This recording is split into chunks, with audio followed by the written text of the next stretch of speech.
Olá, olá, sejam bem-vindos ao Sempre Melhor, o podcast que te inspira a aprender, crescer e evoluir a cada episódio. Eu sou o Jonathan Silva e no episódio de hoje nós vamos discutir sobre gerações, tentando entender as suas características e importâncias dos conceitos que envolvem as diferenças e as diferentes faixas etárias que compõem a nossa sociedade. E é um assunto que tem despertado interesse nas mídias. Então, prepare-se para uma conversa enriquecedora e cheia de insights.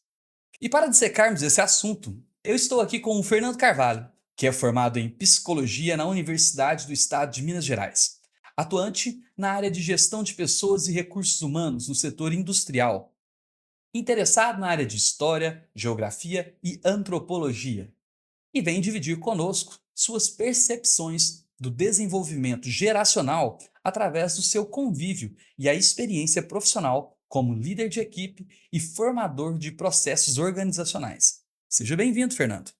Obrigado, Jonathan. É um prazer estar aqui hoje contigo, dando início a esse projeto maravilhoso. Desejo boa sorte. Vamos lá, vamos secar isso aí.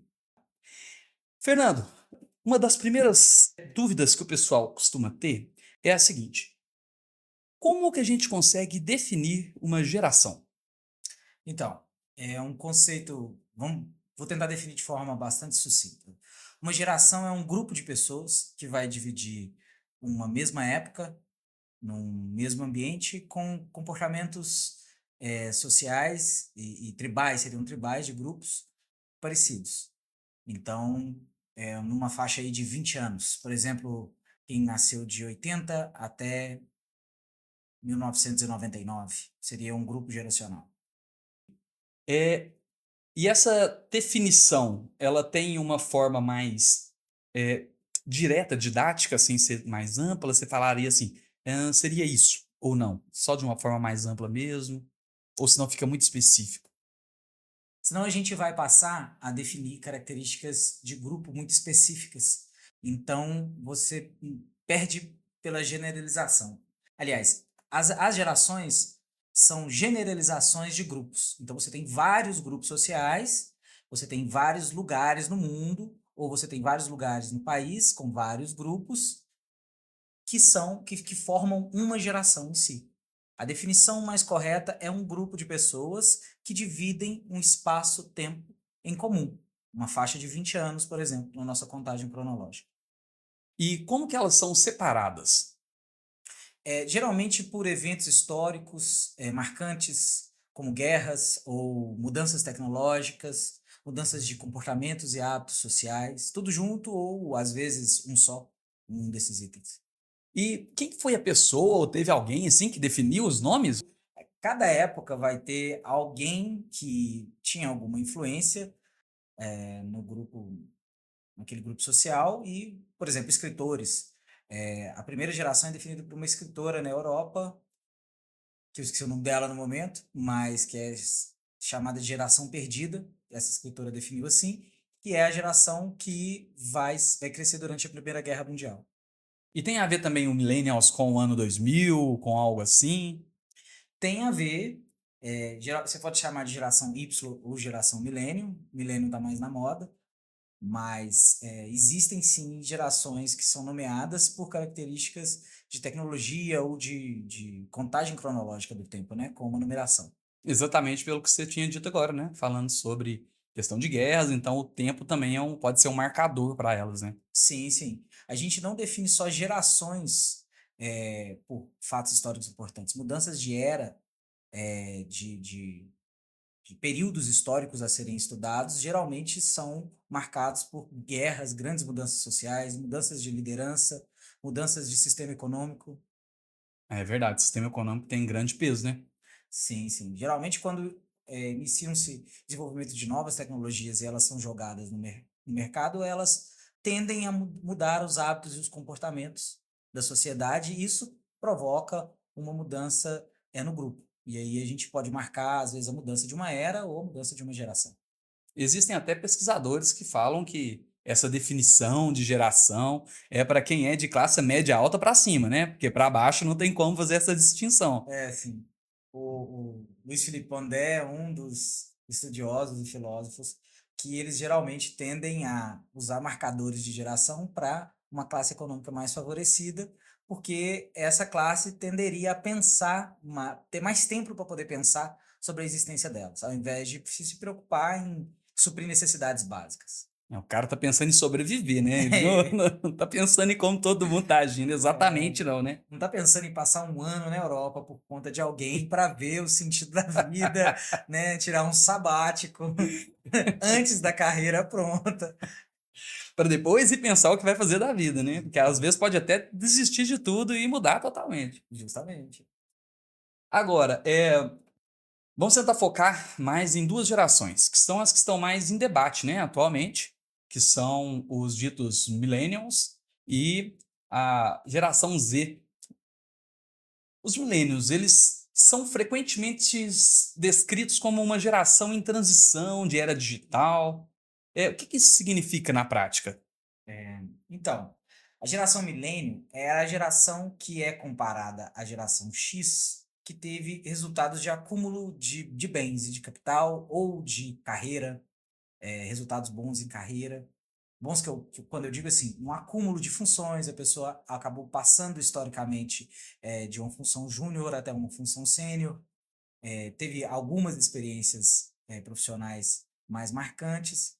E os milênios, vamos definir em que período histórico que a gente está falando. Então a gente chama de milênio aquelas pessoas que geralmente nasceram no início dos anos 80 e vão até o início dos anos 2000, 97, 98.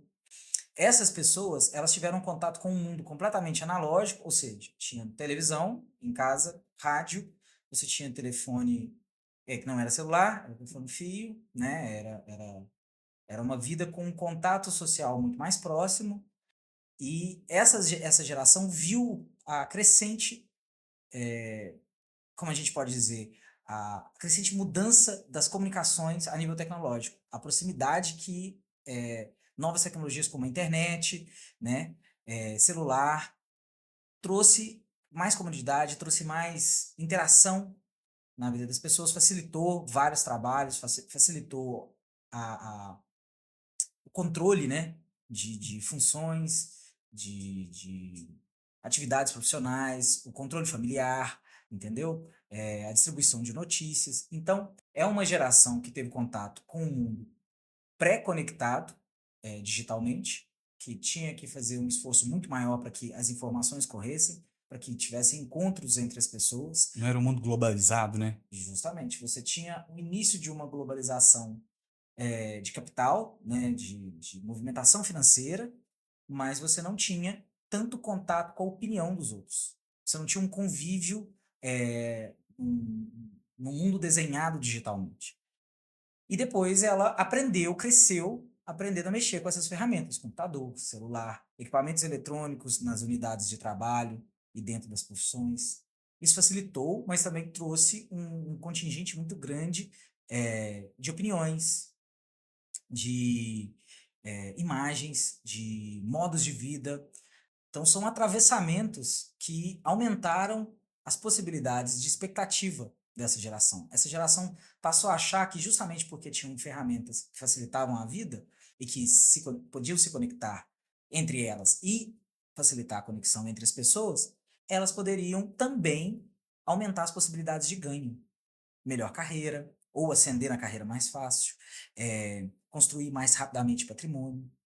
De certa forma, até aconteceu a questão aí do salarial, né? Sim, eu acredito que tiveram vários milênios que se aproveitaram disso, mas não tanto quanto a gente imaginava. Provavelmente por um momento histórico revolucionário que essa geração pegou, pega a infância ali, queda do Muro de Berlim, queda do comunismo. Aqui no Brasil nós tivemos a Constituição de 1988, que é um marco histórico para nós que garante vários direitos. Então você tem Plano real. o Plano Real, justamente o Plano Real é muito importante, porque dá segurança ao país. O nosso país ele vivia com inflação, né, que traz muita insegurança financeira, então as famílias precisavam ficar vigiando preços.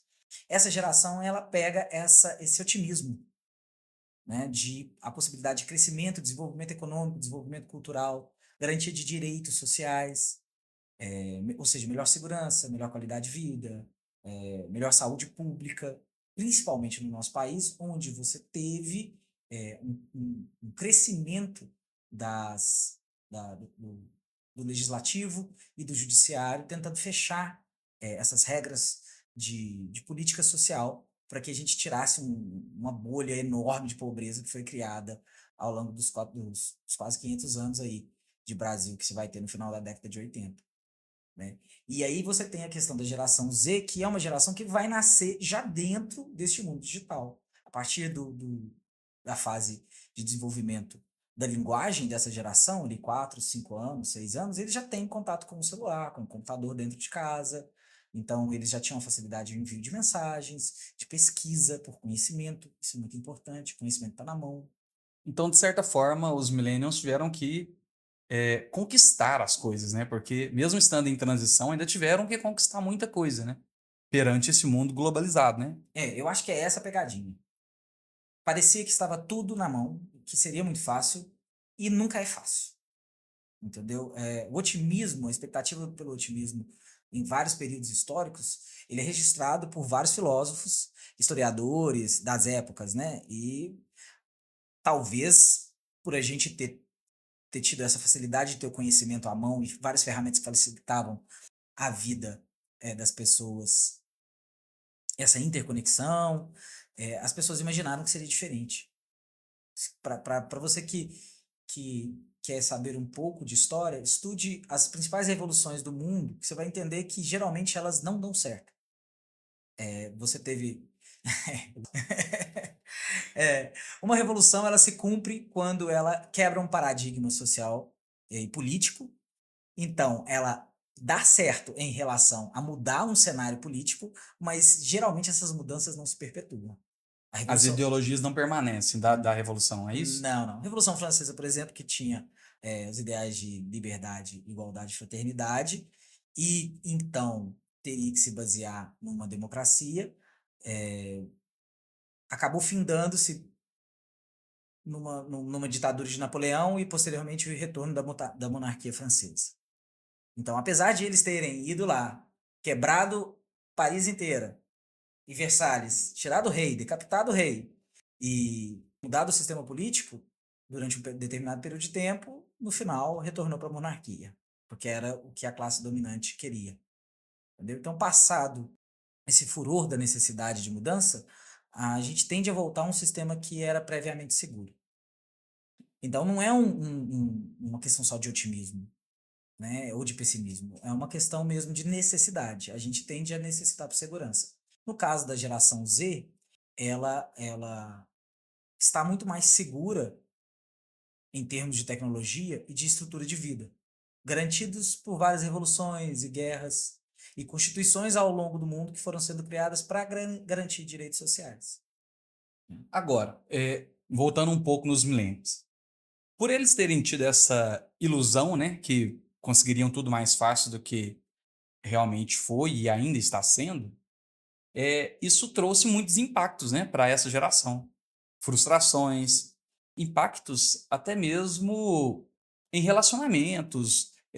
Hoje não se vê como se via, né? Por exemplo, na época dos meus pais, uma pessoa com 30 anos já estava casado com 2 filhos e vida com família pronta, né? Não é assim. Hoje os milênios não têm isso mais. Você consideraria esse tipo de situação, até mesmo relacional, né, afetiva e amorosa, um impacto relativo à alteração da geração? Assim, pelo que eu sinto, vou falar de minha percepção, porque eu penso nisso sobre a minha vida há algum tempo, é que eu esperava conseguir mais coisas. E quando eu falo coisas, eu tô me referindo a objetos mesmo. Um carro melhor, uma casa melhor, uma estrutura melhor de vida. Então, eu acredito que muita gente teve essa expectativa de ter mais segurança para ter isso antes de ter a família. Então, ao invés de a pessoa ter a família primeiro, como foi na geração X, eu casei porque eu queria sair de casa, porque eu queria ter a minha vida, então eu encontrei alguém que eu gostava, casei, e aí tenho um filho e vou conquistando as coisas junto com o crescimento dessa família, com o desenvolvimento dessa família. A nossa geração, essa geração milênio, ela teve a expectativa de uma melhora na qualidade de vida, no sistema de vida, então você não precisa necessariamente se colocar nessa posição de ter tanta responsabilidade, principalmente porque uma família seria a maior responsabilidade que a gente assume socialmente. A maior cobrança que o indivíduo tem é sobre o desenvolvimento da família que ele constrói. E a nossa geração pôde retardar isso aí. Vou conseguir primeiro uma estrutura, que aí a hora que eu montar a minha família, eu vou ter essa estrutura pronta para desenvolver, né, esses indivíduos. Às vezes porque os pais passaram uma percepção às vezes de amargura, ou de envelhecimento, né, percepção de um envelhecimento muito rápido, porque teve que assumir várias responsabilidades numa fase muito jovem. Então a gente teve como parar para pensar. A gente teve segurança vinda de uma sociedade que estava com desenvolvimento tecnológico e de direitos sociais, teve melhor educação, somos pessoas que geralmente têm formação em curso superior, entendeu? Então você teve um espaço ali para poder desenvolver essa expectativa de como vai montar a sua vida. E a geração X talvez não teve isso. Né? Talvez não, a maior parte da geração X não teve isso. Nós fomos criados no perímetro urbano. Eles muitas vezes migraram da área rural para a área urbana. Tem muita história disso, né? Dos pais contar que virou até meme isso, né? Da galera que atravessava rio, brigava com o leão para poder chegar na escola, com um caderno dentro de uma sacolinha de supermercado. Comia fruta no caminho, pulava muro, fugia de cachorro. De certa forma, você não acredita que os millennials foram privilegiados com isso, não? Sim, acredito. Essa sensação de privilégio pode ter deixado-nos lerdos, principalmente em relação à geração Z, que a gente imagina ou espera que elas tenham um resultado melhor do que a gente nessa construção da vida deles. Até Entendeu? porque para eles já tá meio que pronto, né? Todo esse desenvolvimento. E esse privilégio pode nos ter atrasado em conseguir o que a gente imaginava. E a geração X, como não teve tempo de pensar, não teve esse privilégio, ela acabou fazendo. Só que esse privilégio é uma faca de dois gumes, né? Sim, Ao sim. mesmo tempo que ela dá, ela tira. Posso fazer um retrocesso aqui um pouquinho, só para explicar a posição de cada geração numa linha histórica aí de 100 anos, Fica à rapidamente. vontade, fica à vontade. Não gastando 100 anos, tá ótimo. Prometo que não vão ser senhoras. Então, assim, que, ó, se você for pensar, a primeira geração documentada por essa escritora europeia que eu citei no início é a geração perdida que vem do final do século XIX, ali, 1893, 1800 no final do século XIX até 1914, que é a Primeira Guerra, o início da Primeira Guerra. Geração perdida porque estava perdida no meio da Primeira Guerra Mundial. Foi uma guerra muito cruel, entendeu? Uma guerra de trincheira. E depois dessa geração, você vai ter a geração grande, eles chamam de geração grande, The Great Generation, porque é a geração que vai produzir mudanças musicais, é uma grande estrutura industrial, vai crescer no mundo, não só nos polos da época.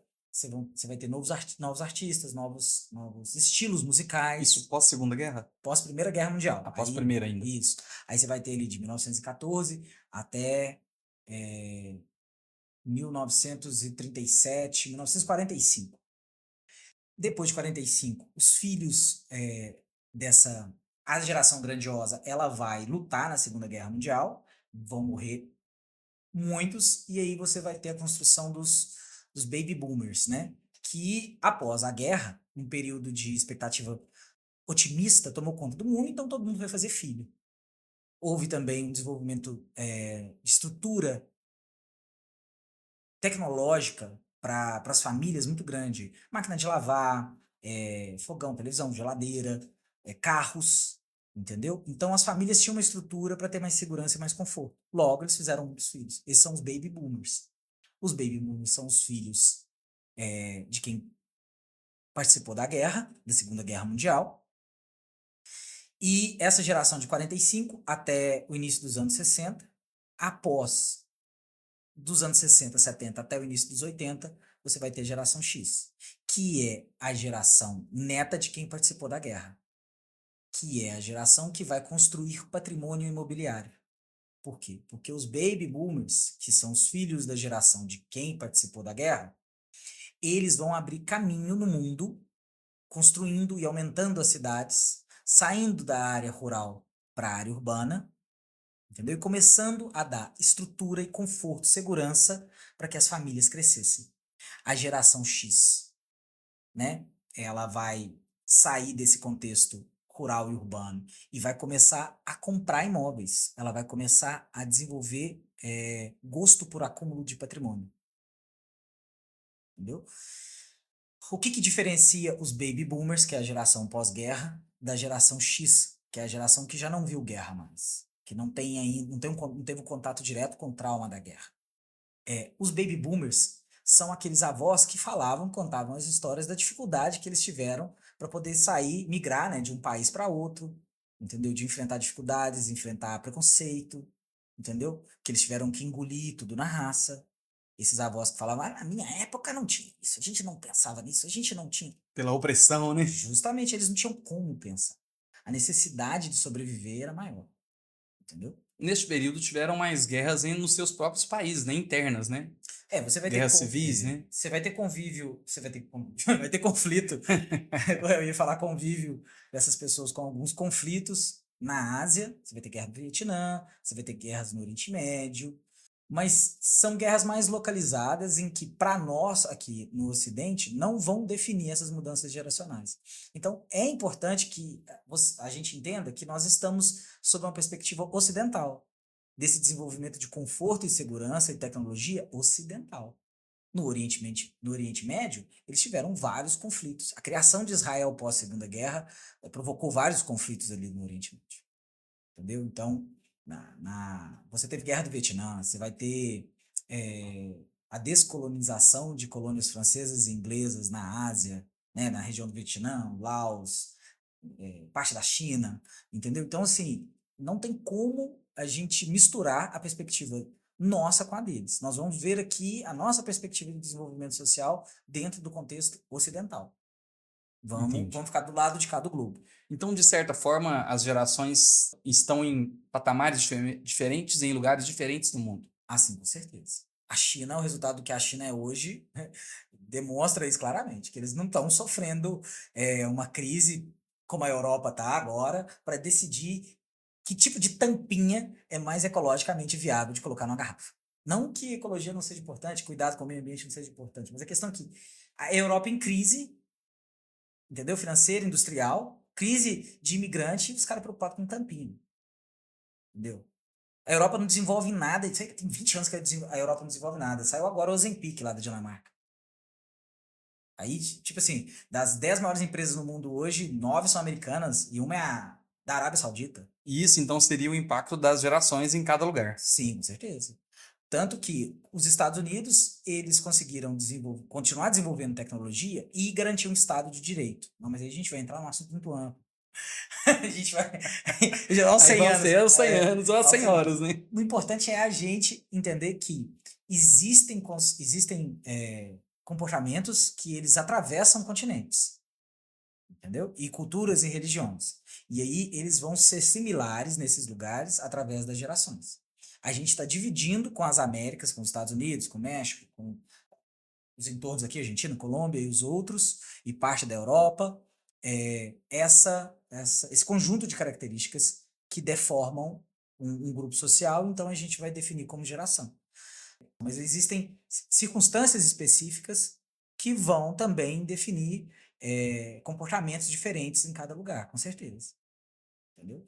Então, só para fechar a questão da explicação das gerações, né, recapitulando, a gente tem ali baby boomers pós-Segunda Guerra Mundial, início dos anos 70, geração X, que vai continuar construindo o mundo na raça sem muito tempo para pensar, porque existe um vasto território ainda a ser construído e a ser modificado, então isso gera interesse. Você pode comprar terras, você pode comprar imóveis, você pode sair da sua cidade e arriscar a vida, porque senão você não tem outra opção. Nem todo mundo se formou em faculdade, nem todo mundo teve, pelo contrário, um percentual muito pequeno, principalmente na América do Sul, teve oportunidade de ensino superior. Então essa geração vai ser deformada pela necessidade de melhora, mas sem um trauma de guerra. O trauma que eles têm é, preciso comer, preciso melhorar. Tive um filho, agora preciso melhorar mais. E eles se sentem até privilegiados por não ter guerra, porque agora eles podem fazer o que eles queriam fazer, né? E justamente, passavam necessidade e sentem-se agradecidos por terem oportunidade de amanhã ter um dia diferente. Que é uma diferença muito grande com a geração milênio. E não está sendo forçada a ir para a guerra, colocar a sua vida em risco. Justa. E nem teve contato com pessoas traumatizadas. Às vezes os bisavós, os avós já morreram. E eles não tiveram contato com a pessoa traumatizada mesmo pela guerra. Então eles não têm. Eles sofreram. O resquício da guerra é justamente desenvolvimento tecnológico vindo das guerras. O lastro emocional da guerra está acabando nessa geração, né? Justamente. Ela vai ficar já confortável nessa sensação de segurança do mundo. Apesar da Guerra Fria, né? O mundo está em Guerra Fria com dois polos diferentes. Você vai ter a Europa Oriental e a Rússia e grande parte da Ásia comunista, sob influência da União Soviética, e o outro lado sob influência americana, com a venda da ideologia do capitalismo, né? Aí os milênios, eles vão ter um papel fundamental nessa reestruturação da vida capitalista no resto do mundo, principalmente onde tinha influência soviética, após a queda do Muro de Berlim e o fim da União Soviética em 91. Porque existe um otimismo muito grande quando um regime cai. Ele caiu de obsoleto, ele caiu sem guerra. Então, ele caiu com a sensação de que realmente não dá certo. Que não precisava mais. Não preciso me preocupar, não vai ter conflito, porque um dos lados perdeu. Perdeu por obsolescência, perdeu de WO, não apareceu no conflito, entendeu? Perdeu de WO. O pessoal comunista vai ficar puto. Mas, tipo assim, não foi um socialismo real, não foi um comunismo real também. Era muita corrupção, era muito interesse, mas eles tentaram, e aí, com essa sensação de que tentou e não deu certo, você tem, então, liberdade para poder desenvolver dentro daquele sistema que você vê que foi criado, teoricamente, para uma melhora da cultura, melhora da cultura não, mas uma melhora da segurança social. Entendeu? Que é a possibilidade que foi vendida, que as pessoas têm de crescer financeiramente. O capitalismo ele se vende porque ele joga com a esperança. Ele joga com a esperança de que você pode ter mais. Você pode ir em lugares que você não foi. Você pode conhecer pessoas que você não conhecia. Sua rotina pode mudar, que você não precisa viver no tédio.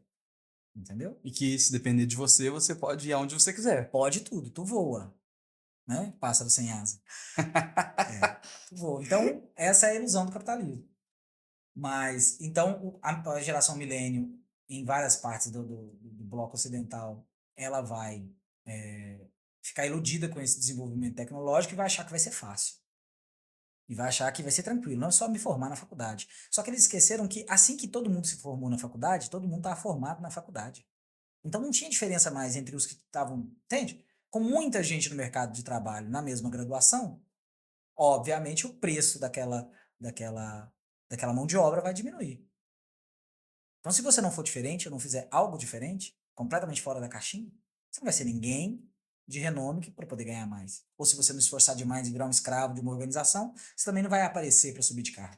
Tanto é que nós crescemos ouvindo o seguinte, né? Você não pode ser bom, você tem que ser o melhor. Se todo mundo for o melhor, como é que a gente vai pagar todo mundo? Tem lugar para todo mundo? Não tem.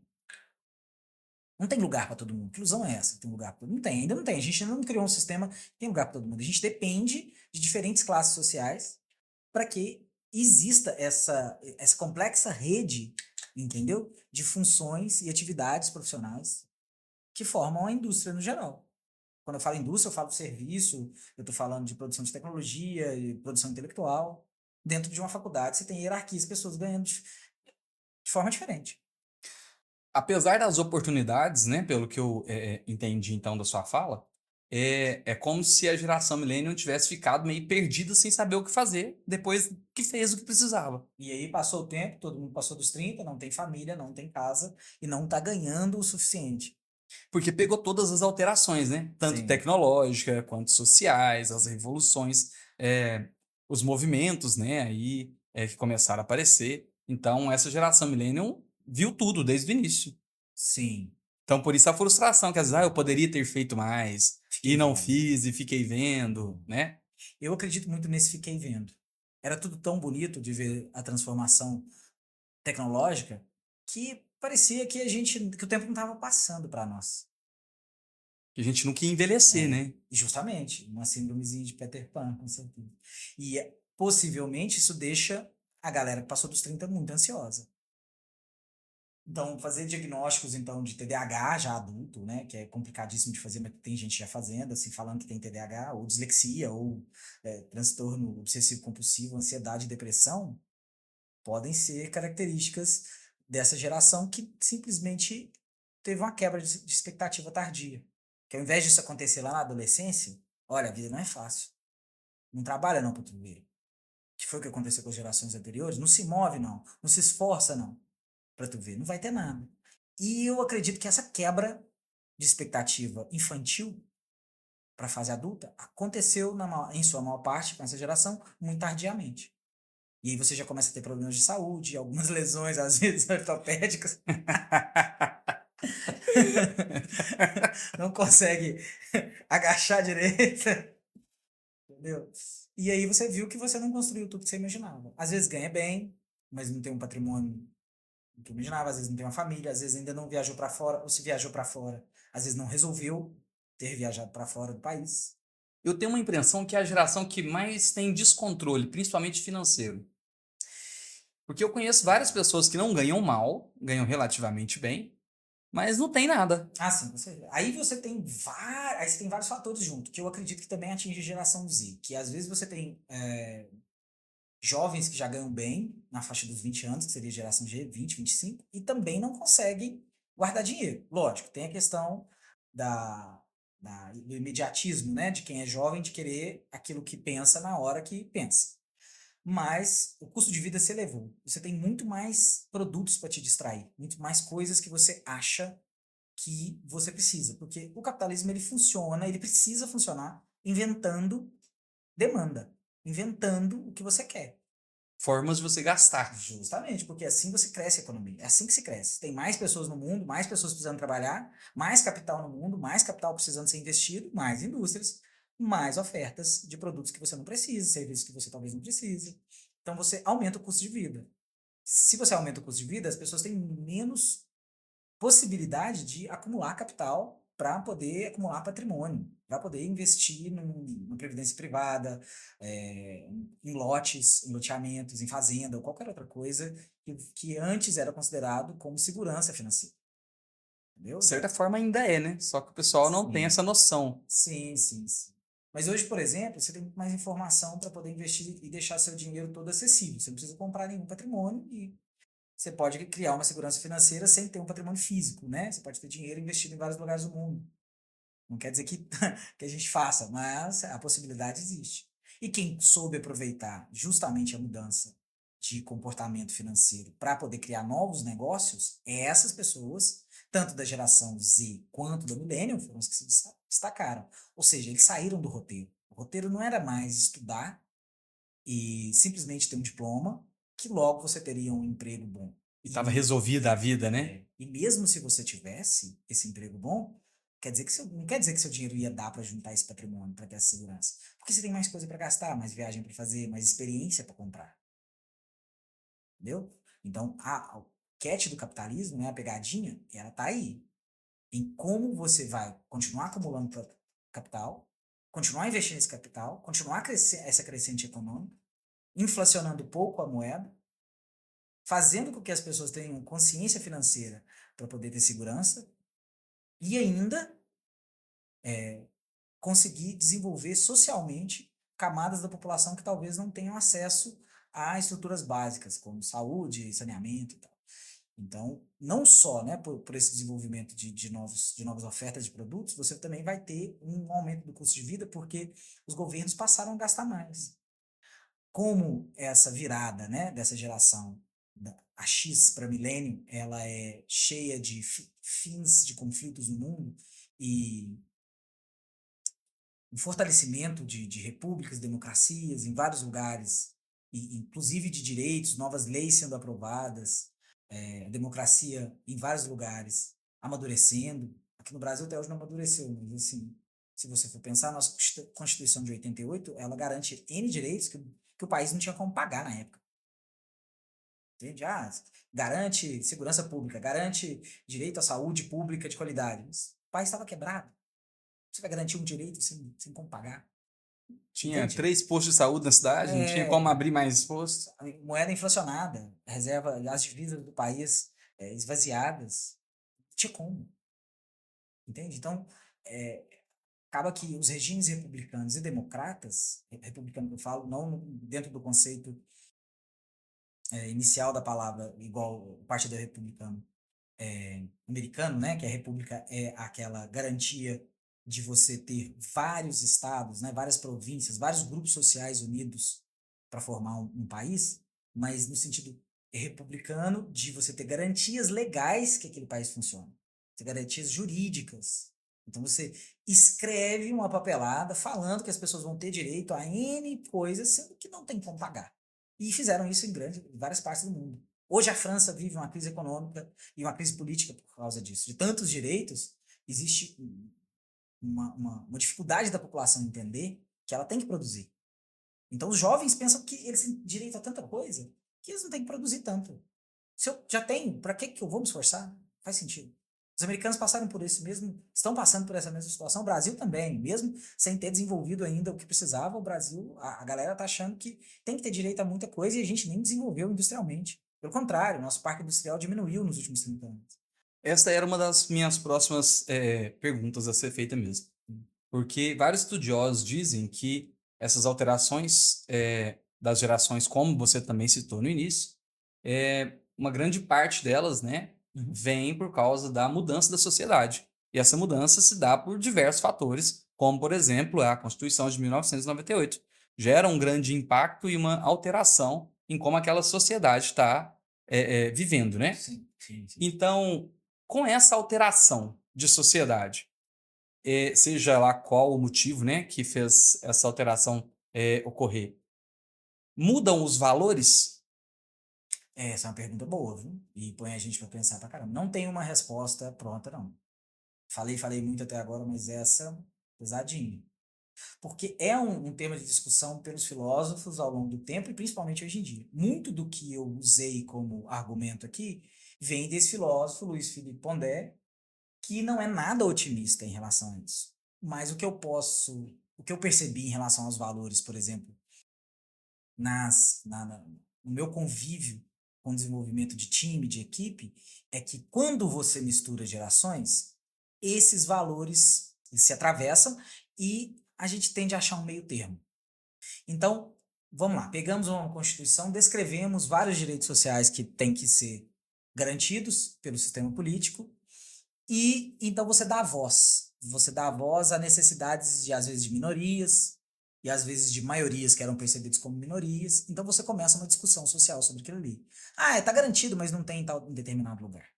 Então as pessoas vão começar a discutir sobre aquilo que elas esperam que tenha e aquilo que realmente existe. Isso é desenvolvimento cultural. Cultura é aquilo que acontece, aquilo que o ser realiza e aquilo que ele espera que seja feito.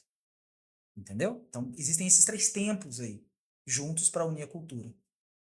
Os valores, ele é parte fundamental porque ele funciona como pilar de movimentação, né, de comportamento dentro da cultura, dentro da estrutura do grupo.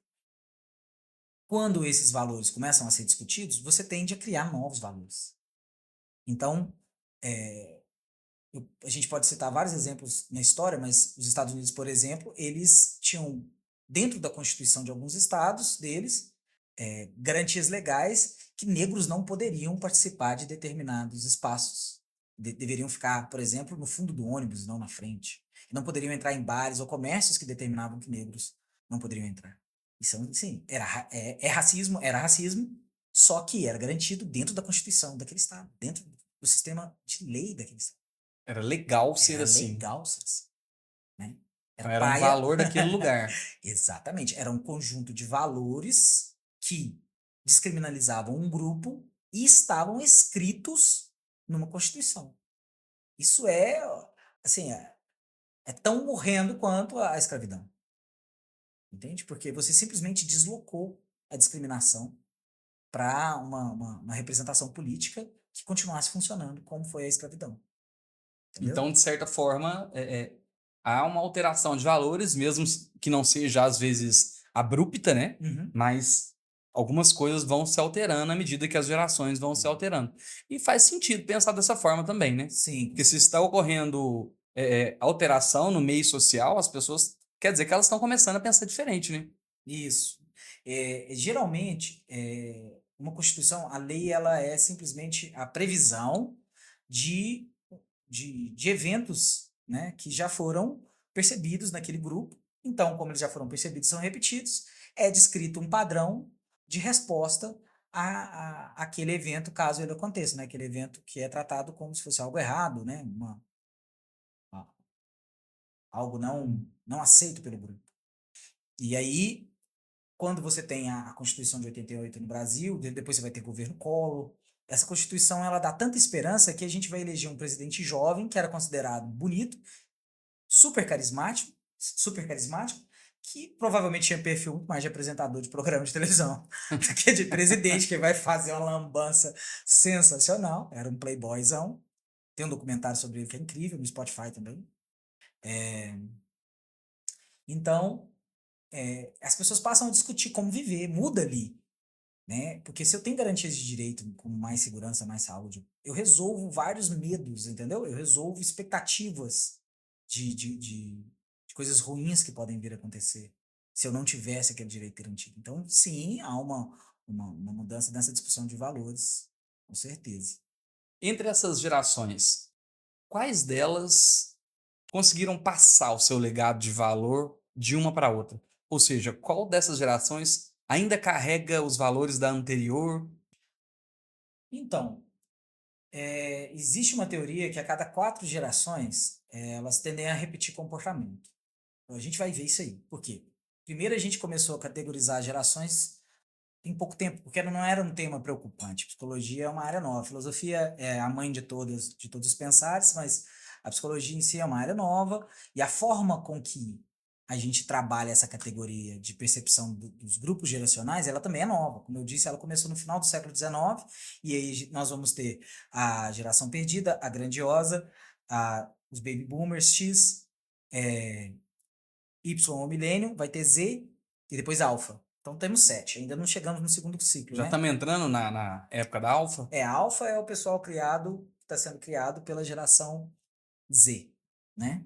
São os filhos da Z, é verdade. Já tem filhos da geração E Z. nós temos já uma geração I, que seria do iPhone, do i alguma coisa, do interconectado, que ainda está sendo formado como que vai definir isso aí. Então, nós estaríamos entrando na 8ª geração, tá? Eu acredito que os valores, eles continuam sendo passados. Tem algumas coisas básicas que são passadas por todas, trespassam, né, todas as gerações. O sentimento de grupo, a necessidade de pertencer a um grupo específico, sendo ele maior ou mais nichado, menor, entende? As gerações, elas tendem a desenvolver um comportamento para caracterizar alguns grupos, entendeu? Então, para nós que fomos millennial, nós tínhamos os nerds, né, uma ascendência nerd, e também teve os emos, entende? Então você tem subgrupos dentro das gerações. E essa necessidade de pertencer e formar novos grupos é um valor que ele transpassa. Ele vai passar o tempo e ele vai atravessar todas as gerações. Mesmo que esses grupos caiam de moda, né? Igual emo não existe mais, nerd ainda continua, Entra em mas desuso? entra em desuso, sejam considerados obsoletos, você tem essa necessidade com certeza. E a família não deixou de ter uma importância. Mesmo que o milênio não tenha construído família ainda, é importante para ele. Porque se ele se preocupa, se ele está ansioso porque ele ainda não fez, é importante. Quer dizer que ele está preocupando com alguma coisa, né? Sim, a formação familiar que a gente tanto discute hoje em dia, ela continua sendo importante. Como que formar uma família? Né? O sinônimo de família perfeita, que era a família com pai, mãe, filho, uma casa bem montada e um carro, que é a venda da família norte-americana, né? A venda dessa característica norte-americana de viver, ela já caiu em desuso. Ela está sendo discutida, repensada. Existe um movimento conservador que defende, né? E existe um outro lado que família com pet, 2 pets e uma pessoa é uma família. Então nós estamos discutindo o que é família. Pode ser que esse valor mude, sim, mas por enquanto ele atravessou as 7 gerações. Agora, caminhando já para o final da nossa conversa aqui, as redes sociais, de certa forma, vieram com tudo, né? Principalmente nos últimos 20 anos, né? Eu posso colocar 20 anos aí? às vezes um pouco mais até, né? Mas vamos colocar 20 anos, os últimos 20 anos, teve grande influência sobre todas as gerações que, de certa forma, tiveram contato com essas redes sociais. Uhum. Qual que é o maior impacto que essas redes sociais trouxeram para o desenvolvimento das novas gerações? Sim.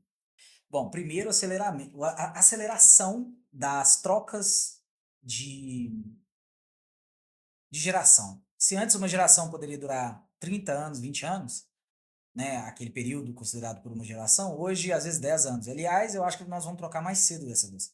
Por quê? Porque características de produtos de tecnologia acabam influenciando diretamente no desenvolvimento humano, porque são produtos de interação social. E o ser, ele se desenvolve através do seu meio. Nós somos ambiente. Nós não somos deuses que podemos fazer tudo que a gente quer, como se a gente tivesse mais poder do que tudo que está à nossa volta. O universo é muito maior, o seu quarto é muito maior que você.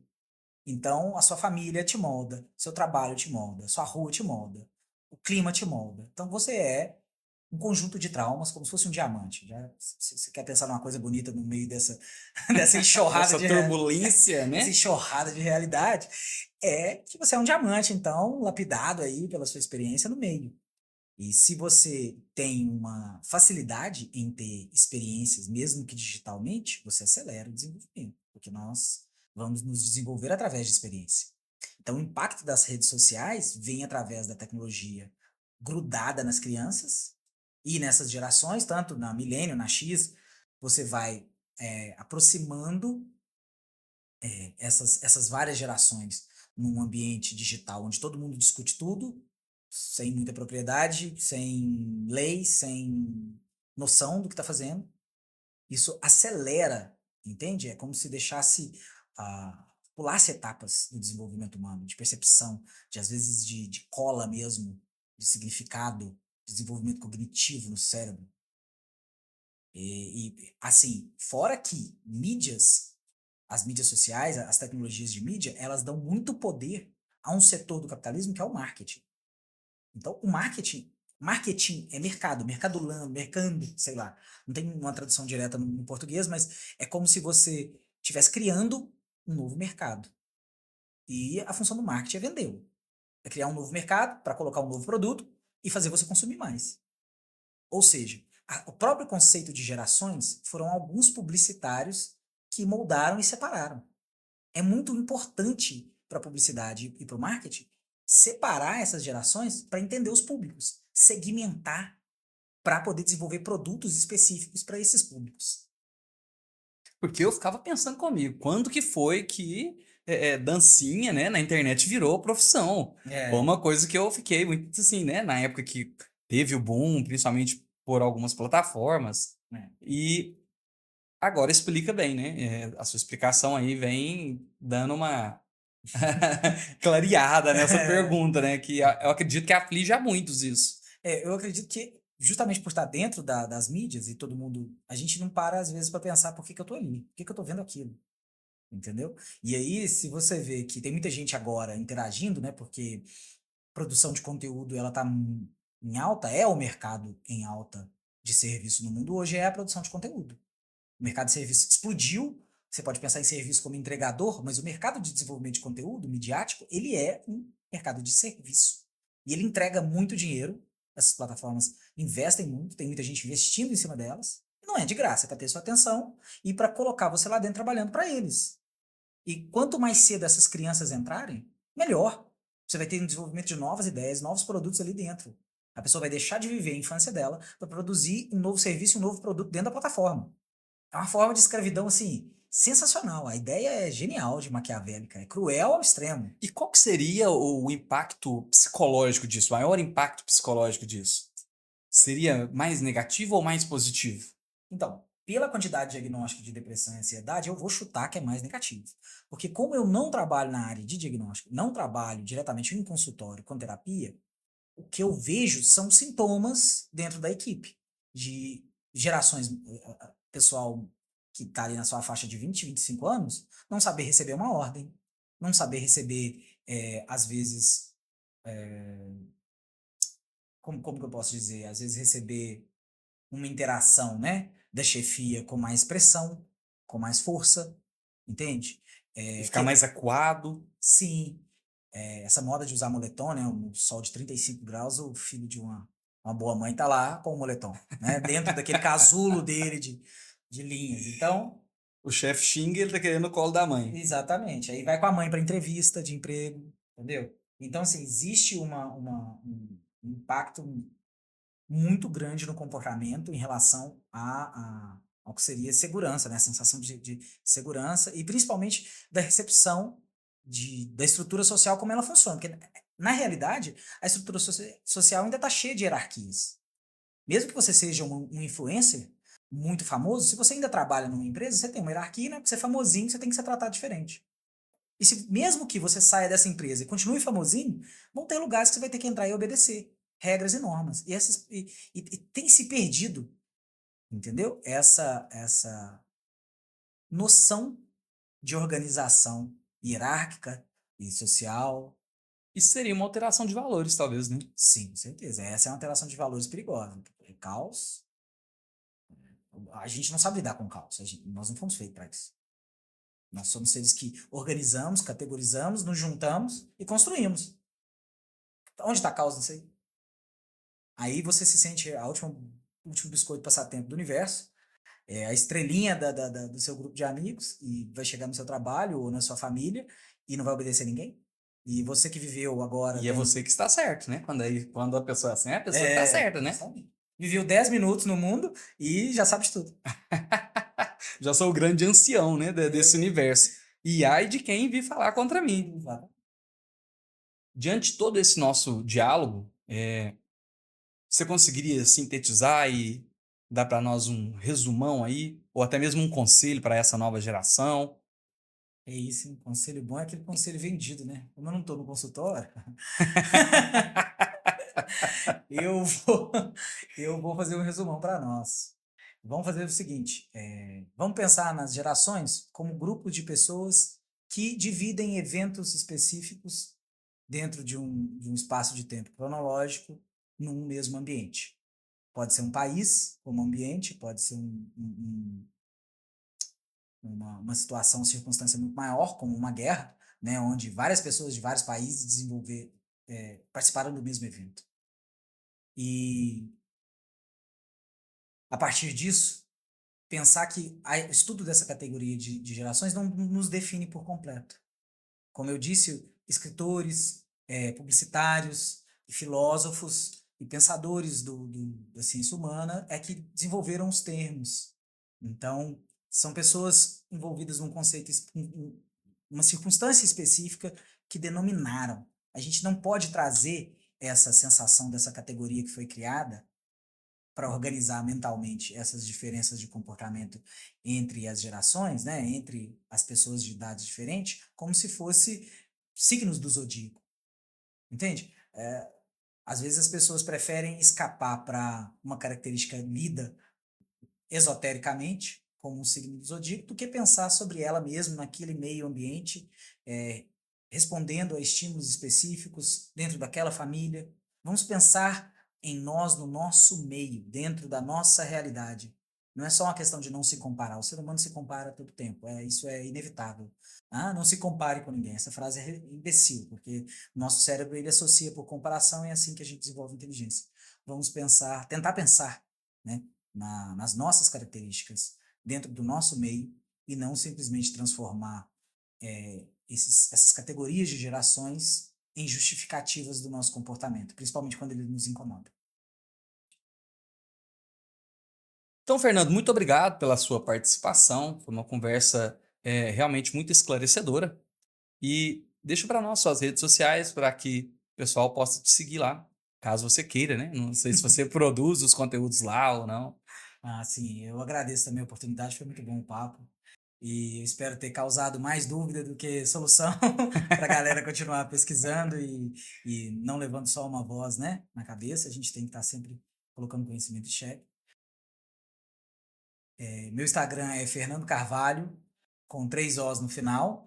E espero que a gente se encontre por lá e por outros podcasts também que eu venha participar. Com certeza. Esse é o primeiro de muitos, viu, Fernandinho? Se você gostou do episódio, não se esqueça de seguir o Sempre Melhor, de dar 5 estrelas e compartilhar com seus amigos, tá bom? Nas redes sociais, no Instagram, siga Johninho Silva. Mais uma vez, @Johninho Silva. Tá joia? Assim você ajuda o Sempre Melhor a crescer para trazer esse conteúdo de qualidade para todos. Então, até a próxima e muito obrigado!